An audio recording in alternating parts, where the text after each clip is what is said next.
नमस्कार दोस्तों, फिर से आपके अपने YouTube चैनल साइंस वाला में आपका स्वागत है। आज मैं फिर से आप लोगों के सामने एक वीडियो लेकर आया हूँ जिसके अंदर हम सामान्य विज्ञान पर बात करने वाले हैं।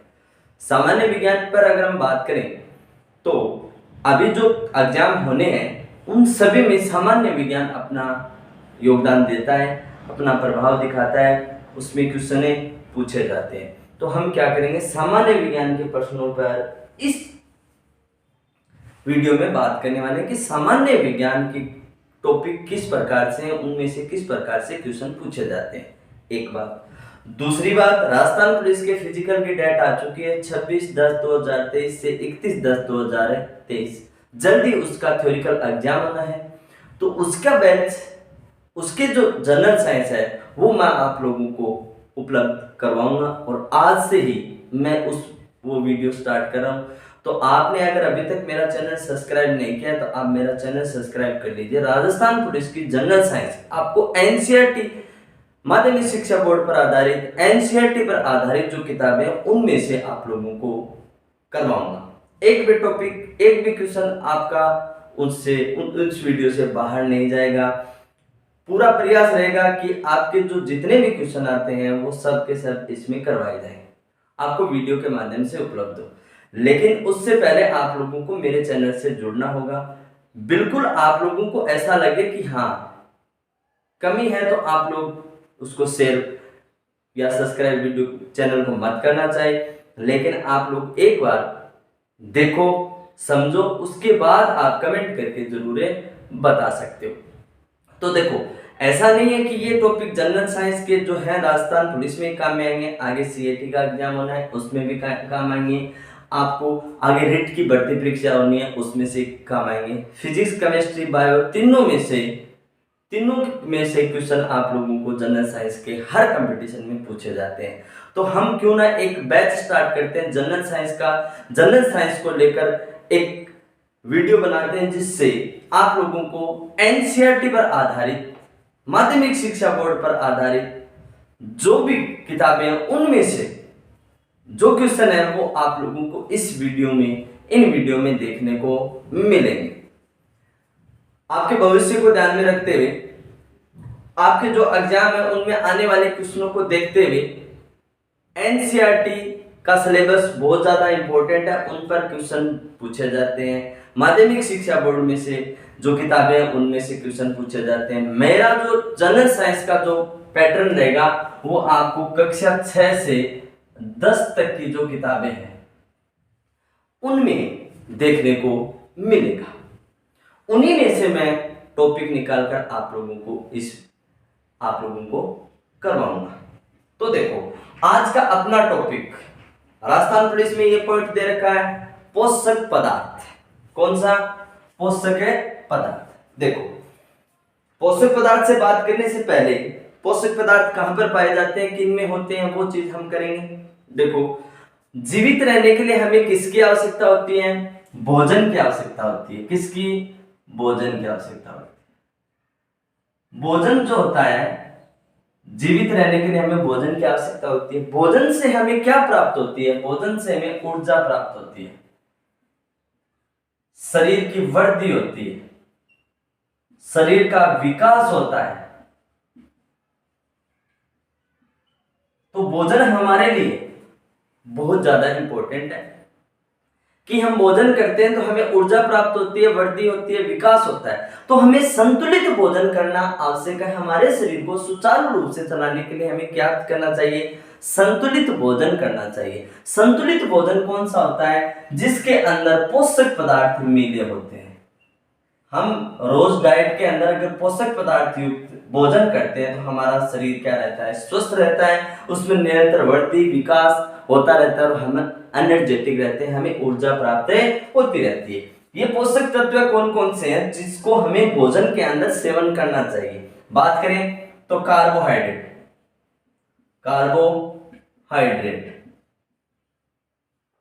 प्रोटीन, वसा, विटामिन,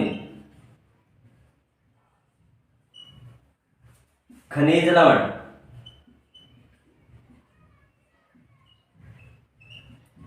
जल, ये सभी पोषक पदार्थ हैं जिनकी मात्रा भोजन के अंदर होगी तो हमारा शरीर स्वस्थ रहेगा। तो इस वीडियो के अंदर हम इन्हीं का अध्ययन करने वाले हैं। हमारे शरीर के लिए आवश्यक जो पोषक पदार्थ हैं जिनका हमारे भोजन में होना बहुत ज्यादा जरूरी होता है हमारे शरीर के विकास के लिए। तो इस वीडियो के अंदर हम इन्हीं बातों पर क्या करेंगे, चर्चा करेंगे। परीक्षा की दृष्टि से कौन कौन से क्वेश्चन इंपॉर्टेंट है, कौन कौन से क्वेश्चन आप लोगों को पूछे जा सकते हैं, उसके बारे में हम इस वीडियो में चर्चा करेंगे। तो हमारा पहला पोषक पदार्थ कौन सा होगा, कार्बोहाइड्रेट होगा। तो हम पहला पोषक पदार्थ कौन सा पढ़ेंगे, कार्बोहाइड्रेट। अपना पहला पोषक तत्व कौन सा है, कार्बोहाइड्रेट। देखो हम क्या करते हैं, दौड़ लगाते हैं, खेलते हैं, उस टाइम में हमारे शरीर थक जाता है, हमें ऊर्जा की आवश्यकता होती है। तो हम क्या करते हैं, ग्लूकोज का सेवन करते हैं। उस टाइम में क्या करते हैं, ग्लूकोज का सेवन। कारण क्या दोस्तों, ग्लूकोज का ही सेवन क्यों करते हैं, क्योंकि ये इसका पाचन कहां हो जाता है, हमारे मुख में ही हो जाता है। अर्थात कार्बोहाइड्रेट वह पोषक तत्व है जिससे हमें क्या प्राप्त होती है, तुरंत ऊर्जा प्राप्त होती है। एक बात, तुरंत ऊर्जा प्राप्त होने वाला पोषक तत्व कौन सा है, कार्बोहाइड्रेट। ये क्वेश्चन बार बार पूछा जाता है। वैसे कार्बोहाइड्रेट, वसा, प्रोटीन सभी हमें पोषक पदार्थ हैं, वो क्या प्रदान करते हैं, ऊर्जा प्रदान करते हैं। लेकिन तुरंत ऊर्जा प्रदान कौन सा पोषक तत्व करता है, कार्बोहाइड्रेट करता है। कारण क्या है, क्योंकि उसका पाचन हमारे मुख में हो जाता है। जब खिलाड़ी खेलते हैं, आप लोगों ने देखा होगा, दौड़ लगाते हैं, तो उस टाइम के अंदर थक जाने के बाद क्या लेते हैं, ग्लूकोज का सेवन करते हैं। उसके पीछे कारण यही है कि ग्लूकोज से हमें क्या प्राप्त हो जाती है, तुरंत ऊर्जा प्राप्त हो जाती है। हम जाते हैं बाजार में गए, घूमने गए, भूख लग गई, क्या किया, पार्ले जी का एक बिस्कुट ले लिया। कारण पार्ले जी का बिस्कुट लेते हैं हमें एनर्जी मिल जाती है। उसके पीछे कारण यही है कि पार्ले जी जो बिस्कुट है उसके अंदर कार्बोहाइड्रेट होता है, जिस वजह से हमें क्या हो जाती है, तुरंत ऊर्जा प्राप्त हो जाती है, यानी उसका मुख में पाचन हो जाता है। स्रोत कौन कौन से इसके, अगर हम देखें इसके स्रोत तो दो प्रकार से आप लोगों को ध्यान रखने, स्टार्च के रूप में स्रोत, और दूसरा हमें किसके रूप में, शर्करा के रूप में। किसके रूप में, शर्करा के रूप में स्रोत। देखो अगर स्टार्च के रूप में देखें तो अनाज, रोटी, आलू, चावल, इस रूप में क्या पाया जाता है, कार्बोहाइड्रेट पाया जाता है। किस रूप में, स्टार्च के रूप में। अगर शर्करा के रूप में देखें तो गुड़, चीनी, खजूर, इस रूप में क्या पाया जाता है, कार्बोहाइड्रेट शर्करा के रूप में पाया जाता है। इसके कार्य की बात करें, किसकी बात करें, कार्य की। तो कार्य देखो, एक तो हमें क्या करता है, तुरंत ऊर्जा, यानी हमें ऊर्जा प्रदान करता है, तुरंत ऊर्जा प्रदान करता है। इसके अलावा इसका दूसरा कार्य इंपॉर्टेंट है, अभी हमारे शरीर के तापमान को क्या करता है, तापमान को नियंत्रित करता है। तापमान को क्या करता है, नियंत्रित करता है।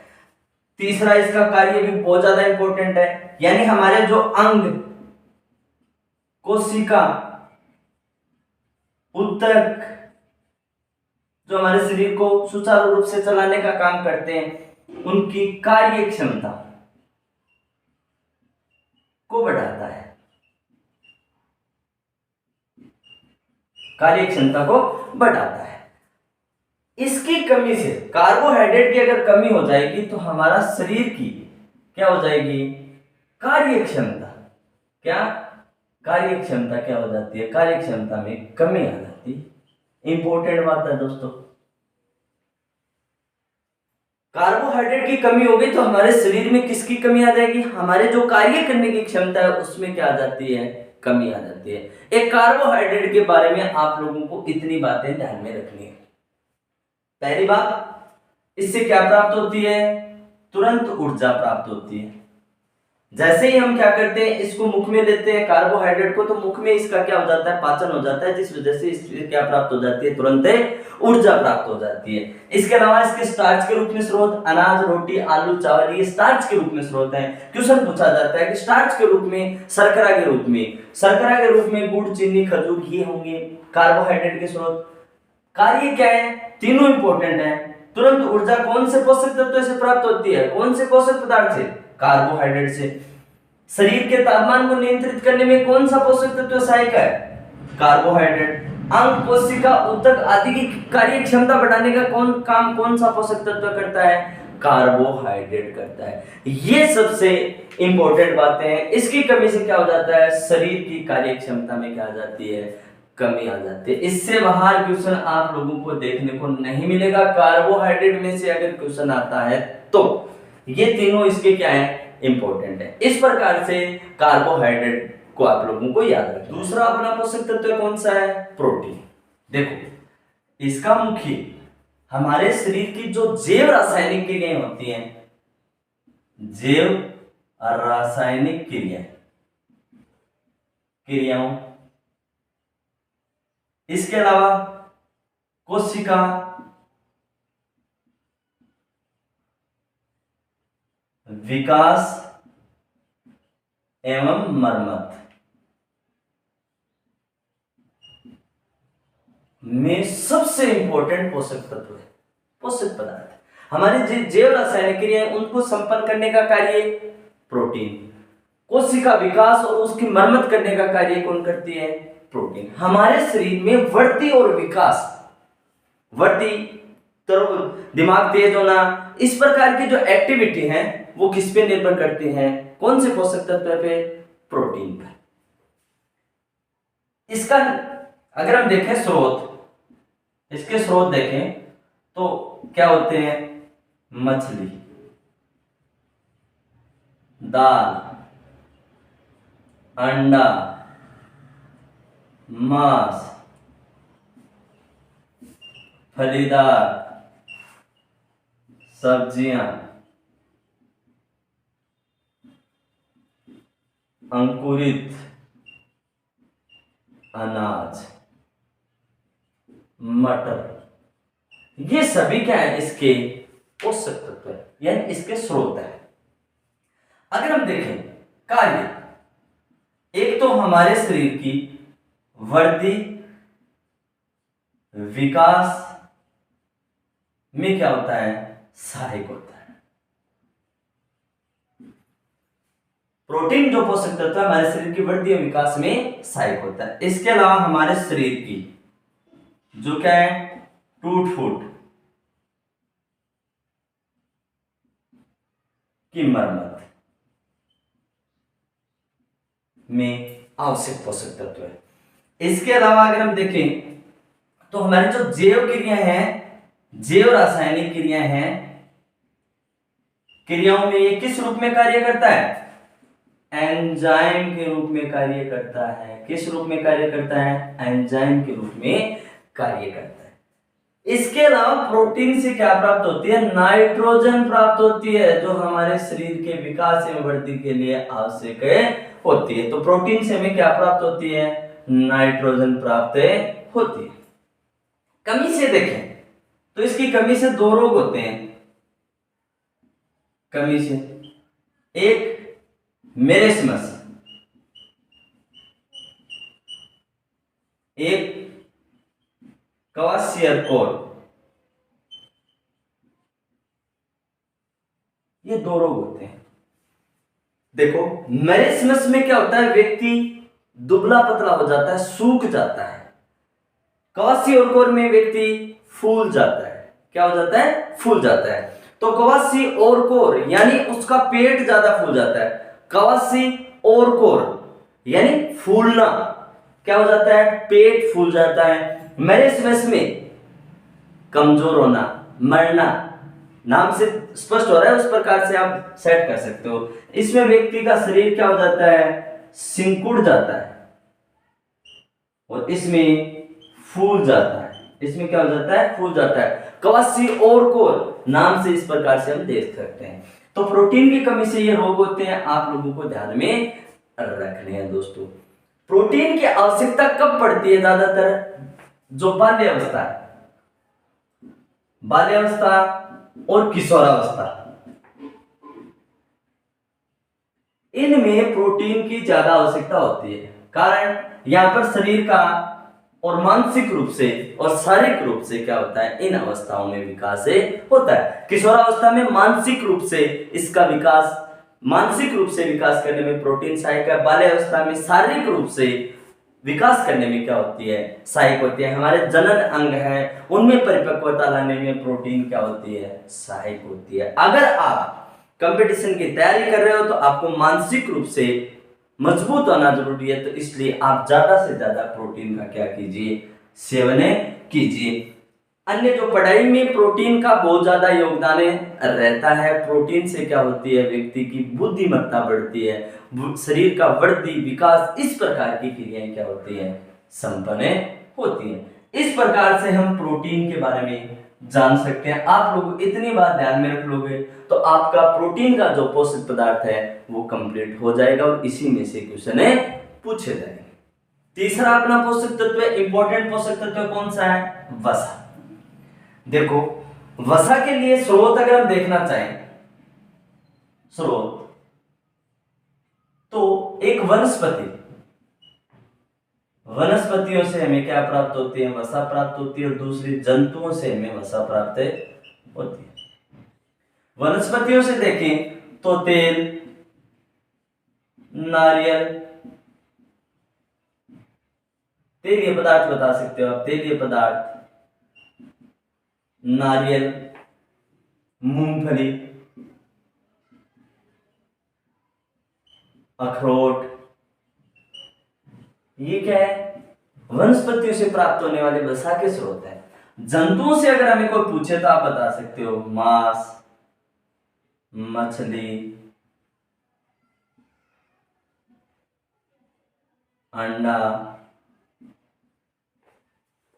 इसके अलावा बता सकते हो दूध, बता सकते हो दूध, मक्खन। ये हमें किससे प्राप्त होते हैं, जंतुओं से प्राप्त होने वाली वसा के स्रोत है। एक बात और ध्यान में रखिए दोस्तों, सबसे अधिक ऊर्जा कौन से पोषक तत्व से प्राप्त होती है, वसा से प्राप्त होती है। किससे प्राप्त होती है, वसा से। वसा से शरीर क्या हो जाता है, सुडौल होता है। वसा से शरीर क्या हो जाएगा, सुडौल। अगर ज्यादा सेवन हो गया, ज्यादा मात्रा में, बेडौल, यानी बहुत ज्यादा क्या आ जाता है, मोटापा आ जाता है। अगर आप बहुत ज्यादा मोटे हो गए, इसका मतलब आप लोगों ने वसा का ज्यादा क्या कर लिया, सेवन कर लिया। तो वसा का ज्यादा सेवन से क्या हो जाता है, मोटापा आता है। जैसे आजकल के जो बालक बालिका हैं, बालक हैं, किशोर मानव बालिका हैं, वो क्या करते हैं, जंक फूड का उपयोग करते हैं, जो क्या होता है, मोटापा लाने में ज्यादा सहायक होता है, मोटापा लाने में ज्यादा सहायक होता है। क्योंकि इन जंक फूड के अंदर वसा की मात्रा क्या होती है दोस्तों, ज्यादा होती है। वसा की मात्रा क्या होती है, ज्यादा होती है। तो आप लोगों को विशेष ध्यान में रखना है, ज्यादातर जंक फूड का उपयोग हमें नहीं करना है, क्योंकि उससे हमें मोटापा आता है। तो आप लोगों को ध्यान में रखना है कि वसा की मात्रा उसमें क्या होती है, ज्यादा होती है। इसका सबसे इंपॉर्टेंट क्वेश्चन ये बनता है कि सबसे अधिक ऊर्जा किस पोषक तत्व से प्राप्त होती है, वसा से। और सबसे तुरंत ऊर्जा किससे प्राप्त होती है, किससे, कार्बोहाइड्रेट से प्राप्त होती है। तुरंत ऊर्जा का पूछे तो कार्बोहाइड्रेट, सबसे अधिक ऊर्जा पूछे तो आप किसका बताओगे, वसा का बताओगे। प्रोटीन क्या काम करता है, हमारे शरीर की वृद्धि और विकास में सहायक होता है। ऊर्जा कब प्रदान करता है, कब देता है प्रोटीन ऊर्जा, कार्बोहाइड्रेट वसा की अनुपस्थिति में प्रोटीन की पूर्ति करने का काम कौन सा पोषक पदार्थ करता है, प्रोटीन करता है। कार्बोहाइड्रेट और वसा जब दोनों नहीं होंगे तो ऊर्जा की पूर्ति हमारे शरीर में कौन सा पोषक तत्व करता है, प्रोटीन करता है। तुरंत ऊर्जा किससे प्राप्त होती है, कार्बोहाइड्रेट से। सबसे अधिक ऊर्जा किससे प्राप्त होती है, वसा से प्राप्त होती है। वसा के स्रोत वनस्पति पूछ ले आपको, वनस्पतियों से पूछे तो आप लोग तेली पदार्थ, नारियल, मूंगफली, अखरोट ये कर सकते हो। अगर आपको जंतुओं से पूछे तो मांस, मछली, अंडा, दूध, मक्खन आदि आप बता सकते हो। इसके अलावा ऊंट का जो कुब्बड़ आप लोगों ने देखा होगा, ऊंट हमारा रेगिस्तान का जात जिसे कहा जाता है, उसके कुब्बड़ में क्या पाई जाती है दोस्तों? वसा पाई जाती है, जिससे वह क्या कर सकता है? लंबे समय तक भूखा रह सकता है और उसको पानी की भी ज्यादा प्यास नहीं लगती है, क्योंकि उसके कुब्बड़ में क्या पाई जाती है? ऊर्जा पाई जाती है, कुब्बड़ में क्या पाई जाती है? वसा पाई जाती है, जो उसे क्या प्रदान करती है? ऊर्जा प्रदान करती रहती है। इस प्रकार से हम पोषक पदार्थों को पढ़ सकते हैं। ये सब के सब एनसीईआरटी माध्यमिक शिक्षा बोर्ड की किताबों पर आधारित क्वेश्चन आप लोगों को देखने को मिल रहे हैं। अगर आपको वीडियो अच्छा लगा है तो आप शेयर जरूर करना। किसी भी प्रकार की कमी नजर आप लोगों को आई है या फिर आप लोग मेरे साथ इस चैनल से जुड़ना चाहते हो तो आप लोग जरूर सब्सक्राइब कीजिए, और आप लोगों को अगर कोई कमी नजर आई है तो आप लोग कमेंट करके जरूर बताइएगा, उसमें हम आसानी से सुधार कर सकते हैं। आप लोगों को पूरे के पूरे सभी जो टॉपिक दे रखे हैं जनरल साइंस के, वो मैं आप लोगों को उपलब्ध करवाऊंगा। ये टॉपिक जो है प्रत्येक कंपटीशन में आप लोगों को देखने को मिलेंगे। जैसे जीव विज्ञान के अंदर, केमिस्ट्री के अंदर, फिजिक्स के अंदर जो टॉपिक है वो आप लोगों को देखने को मिलेंगे। ऐसा नहीं है रिट की भर्ती में भी ये बहुत ज्यादा सहायक होंगे, सेकंड ग्रेड की भर्ती में भी ये बहुत ज्यादा सहायक होंगे दोस्तों। तो आप लोगों को अगर जनरल साइंस की इसी प्रकार की क्लासें लेनी है तो आप मेरे चैनल को सब्सक्राइब कर लीजिए। जल्द ही हम दूसरे वीडियो के साथ मिलने वाले हैं, जिसमें हम विटामिन के बारे में चर्चा करेंगे। विटामिन क्या है, उसकी कमी से होने वाले रोग क्या है, वो मैं आप लोगों को जल्द ही वीडियो उपलब्ध करवा दूंगा। तब तक के लिए धन्यवाद।